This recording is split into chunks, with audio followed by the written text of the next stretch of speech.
Okay, so this is Joe Leigh here for Seconds Out with Tony SIMS. Thank you very much for joining me. Of course, busy week for you with both Felix Cash, Ryder fighting at Ali Pali. How are things with you, first of all?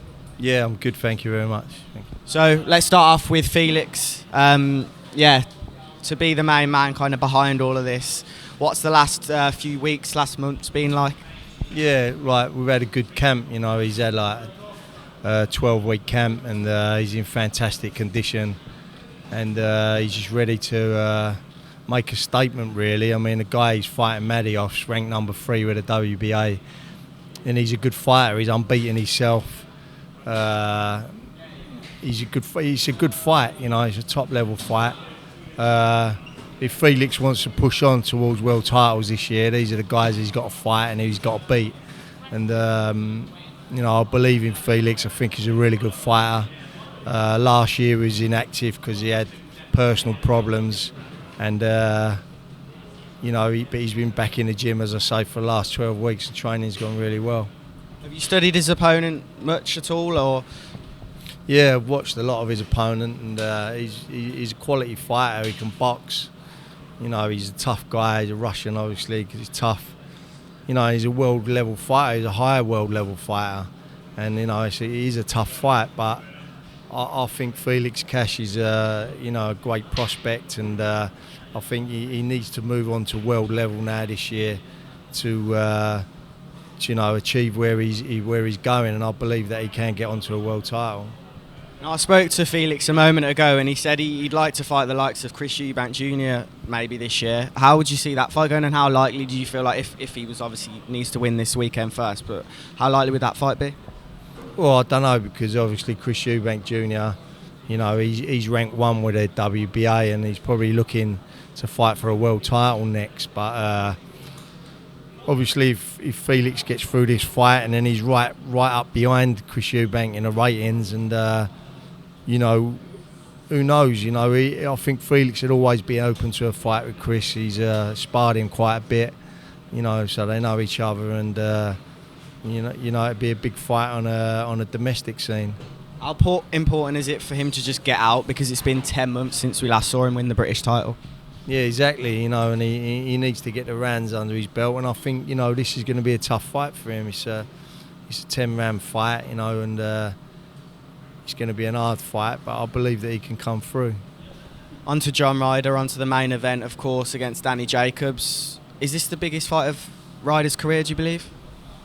It's the biggest name, obviously, he's fought. You know, I suppose you can look at it, his biggest fight was for the world title against Callum Smith, but obviously Danny Jacobs is a massive name. He's a lot bigger name, you know, than, aside from CANELO in the division, he's the next biggest name. So, you know, Eddie's done unbelievable getting him over here for John. He knows, yeah, everyone knows that John's been waiting for a big fight since the Callum Smith fight, and there's been names banded around for him, but nothing's ever materialised. And then when Eddie said that he might do the Jacobs fight, you know, it's just a massive event for everybody really involved. And like, you know, when you talk to people, when sort of fighters come over like Danny Jacobs, you know, big names to England for the first time, a lot of people want to watch the fight. So, you know, if John comes through this fight and he wins, it's like a massive scalp for John.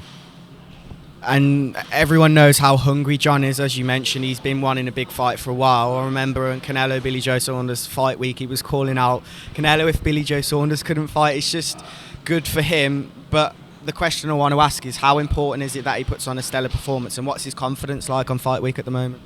Yeah, his confidence is good. You know, I think, like, you know, John's probably in the prime of his life now, and you know, training camp's gone well, and you know, he just needs to, if he gets his tactics right, you know, obviously he's a massive underdog against Jacobs, but if he gets his tactics right, John's a very difficult man to beat.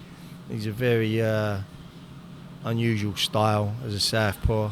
He sticks close to the opponent, and as you see with the Callum Smith fight, you know, they find it very difficult to know what to do with him. He comes up short underneath you and works away, so he's a difficult fight for anybody.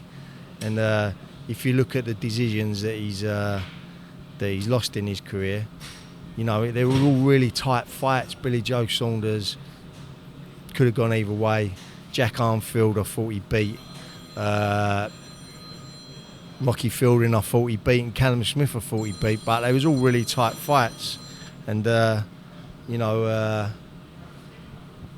hopefully, if this one's tight, this fight, he might get the decision, because like them 4 fights could have gone either way, and he never got one of the decisions. So, if it's a tight fight, let's hope that it sways John's way for once.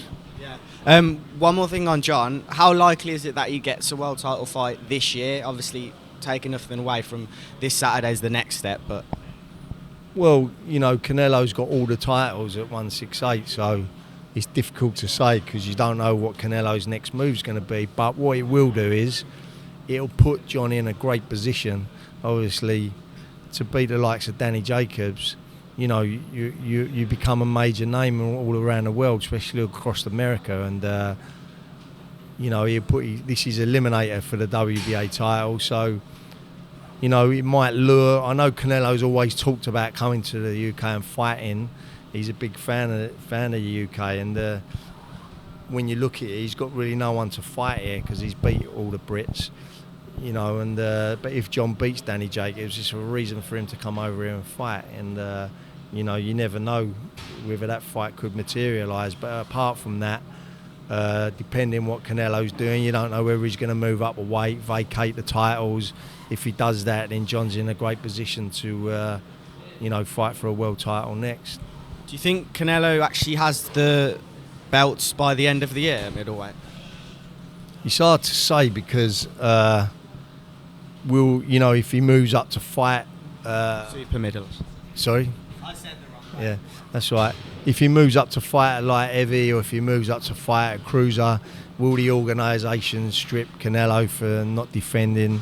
I don't know, but he's the man at the moment, and sort of what he decides to do is it rocks the rest of the boat with the other fighters in, really, because if whatever he decides to do, it holds up the titles, and but as I say, John will be in a great position to fight for one of them titles if he comes through this. Just lastly, Conor Benn, when are we going to see him in the ring next? I believe it's looking like April the 16th, but nothing's been confirmed yet, but it's around that time that he's going to fight, so we're just waiting for confirmation of the date and the opponent. So, okay. Venue, do you know? I don't know anything like that yet, no. I spoke to Conor a moment ago, and he said like the likes of Hooker was one of them that stood out to me, because that fight, I think, is a great mess of styles. Yeah, we'll see. I think they're speaking to a few different opponents at the moment, so we'll see what comes to fruition. Whatever Eddie Earn can get, that's a well-ranked fighter, and then Conor will take. Last of all, the 2 people that you've got out this weekend, how do you see both fights going? Obviously, with Ryder, as we mentioned, decisions often haven't gone his way. Do you feel like he needs to stop Jacobs, and how do you think the Felix Cash fight ends as well? Well, hopefully they both come through, with wins, but with boxing, you never know what's going to happen. When you're fighting at this level of sort of fights, which both Felix and John are fighting, they're high-level fights, and John will be a massive underdog in the betting. In the betting, I would have thought Felix will be like an evens fight, so who knows, but they're in good condition, and we'll just have to see Saturday night. Really appreciate your time, Tony.